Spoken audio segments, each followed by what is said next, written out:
Hi, welcome back to the channel HardReset.Info, and today I will show you how to reply on X with another post.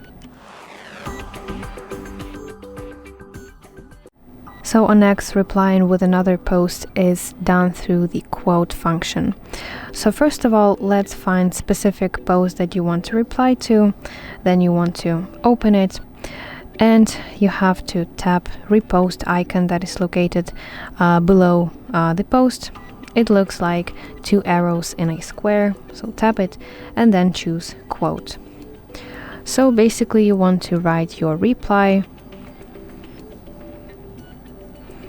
and finally when you're done you have to post your reply by pressing post button, and your reply will appear as a new post on your profile. So let's go to profile picture at the top left, access your profile, and here you can see it with the original post attached below it. So that's it. Thank you for watching, and if you find this video helpful, please like it and subscribe to our channel to see more content like this.